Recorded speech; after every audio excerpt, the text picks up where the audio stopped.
Yo, welcome to Talks and Readings with Matt Middleton. Special episode this one. We're talking about anti-intellectualism in New Zealand. So I'm going to crack open a beer for that one.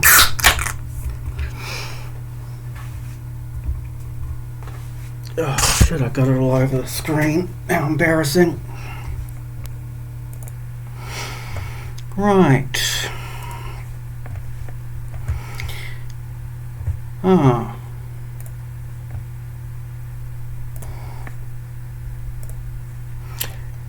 Now, this is called No Home for Thought. It's the origins of anti-intellectualism in New Zealand by Paloma Waverley Ozia. And I believe she doesn't live in New Zealand anymore after writing this.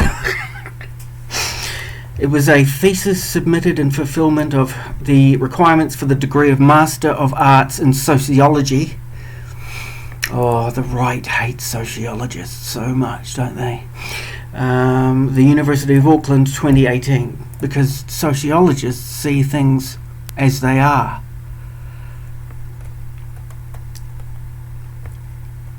Here's her abstract from this amazing piece, which I'll include in the links below. Since the early years of New Zealand's settlement and leading into the present, scholars across various disciplines have drawn attention to the presence and prevalence of a national anti-intellectual culture. However, there is no single comprehensive work which expressly addresses the origins of anti-intellectual tendencies in the local context. This thesis is offered as a contribution to what is recognised as a lack of literature in this precise area. Against the idea that anti-intellectualism is simply a consequence of New Zealand's pioneer heritage, I propose that anti-intellectualism is closely associated with broader historical trends and developments transposed from Europe. Okay, that's important. Specifically, it is argued that the decline of feudal relations and the rise of Protestantism were together conducive to the production of a conceptual apparatus and value system which privileged mercantile, worldly activity over the life of the mind.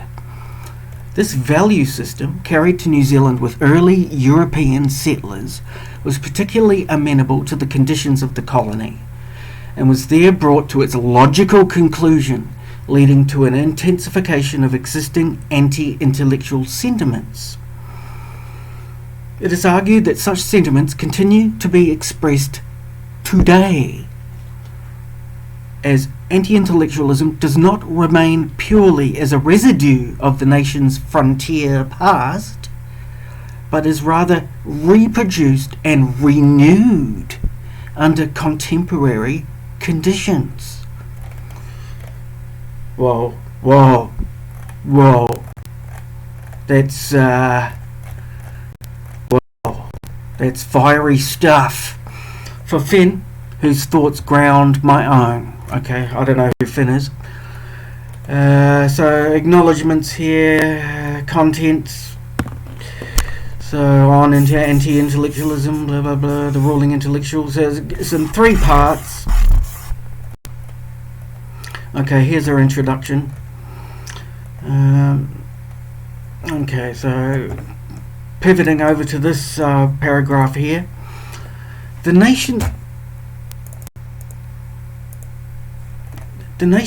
anti-intellectualism is generally associated with the history of the frontier, grounded in what Simmons describes as a pioneering background and the fact that settler history would seem to have favoured pragmatic action over thought and imagination.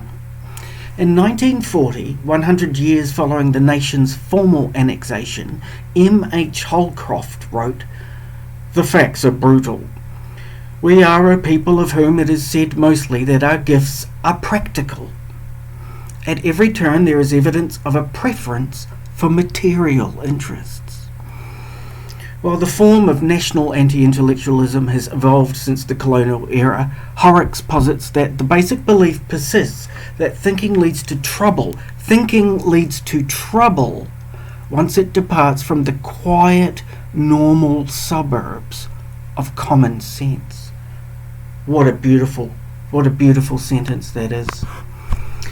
Less down-to-earth ideas stir up scorn and suspicion. Oh, do they what? Bill Pearson's aphorism, penned in 1952, that in New Zealand the wise man never mentions his learning, holds true in an era where one of the nation's most prominent columnists, in commenting on the status of intellectuals in this country, has stipulated that we don't need formally educated fools. Anti-intellectualism is by no means specific to this country, and is, as James Belich notes, found particularly in new societies whose origins are Anglo-Saxon and Protestant. Can we think of another country like that? Yes. Correspondingly, Simmons suggests that contempt for the intellectual is not restricted to New Zealand and has its roots deep in a British empirical tradition. Yet the nation's anti-intellectualism is particularly acute here. It is at once an inheritance derived from the values and moralities of the old world, but is here intensified in what Mason referred to as New Zealand's far-pitched and solitary setting. And that is true. We are so fucking remote here. Don't let the internet and telecommunications fool you. We are so far away from anything. Oh, and then someone will go, oh, if you don't like it, why don't you leave then? Well, yeah. One day, maybe. Well, I've tried that and failed. The documentation of local anti-intellectualism is seen throughout the nation's history, and especially since the early years of the 20th century. New Zealand's small and secluded cohort of intellectuals at this time produced a series of critical literary interventions in contesting the nation's anti-intellectual temperament. Among these, Pearson's 1952 landmark essay Fretful Sleepers, a sketch of New Zealand behaviour and its implications for the artist, stands out for its astute analysis and condemnation of the dominant culture. Here, Pearson wrote that the New Zealander is afraid of voicing any confident thought or unsanctioned emotion. The New Zealander suspects anyone who is sure with words and fears ideas that don't result in increased crop yield or money. So fucking true. In more recent years, figures such as Bruce Jesson, Brian Easton, and Roger Horrocks, among others, have sought to bring the issue once again into the public consciousness. Lawrence Simmons' edited work Speaking Truth to Power, Public Intellectuals Rethink New Zealand in 2007, which includes essays and interviews of contemporary intellectual figures, is the most recent and exceptional intervention of this kind.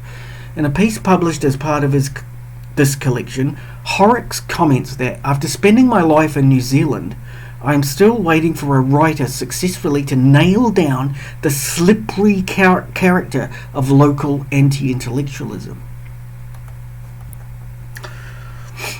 Although the presence of anti-intellectualism in New Zealand has been consistently attested to, there is a lack of existing literature that specifically addresses the origins of the phenomena in the local context. One reason for this could be that anti-intellectualism, which relates to a broader series of values and dispositions elaborated below, is difficult to demarcate and assess as a whole.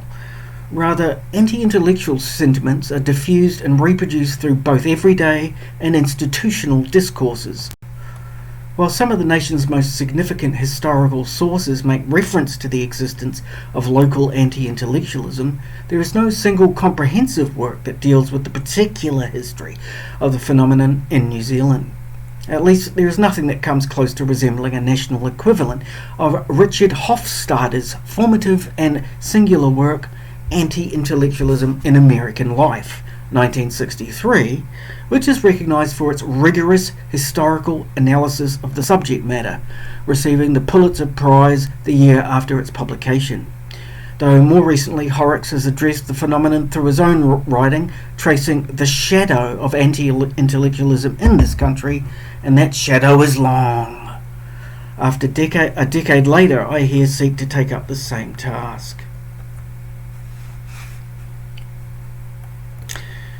Okay, so I've pasted the link to this incredible thing below. Mind you, I'm sure Māori culture has its intellectual and spiritual side, and it would be great to see it completely take over New Zealand, to be honest. But this is really talking about Pākehā, really. People like, me. Alright. Okay, so there's another one I wanted to read. It's the classic Weber on not anti-intellectualism. It was on looks into the history of the Protestant work ethic and how it ties into the spirit of capitalism. So right now you've got people like Jordan Peterson trying to bring about a conservative revolution using ideas and thought. But what he comes up against is what cannot be denied, and that's just the truth.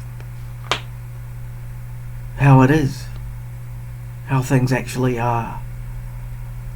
And you can be a skeptic till the cows come home, but nothing can shield you from the actual truth. Not the truth is truth, which is about as far away from truth as you can get. I'm talking about real truth. Anyway, links below.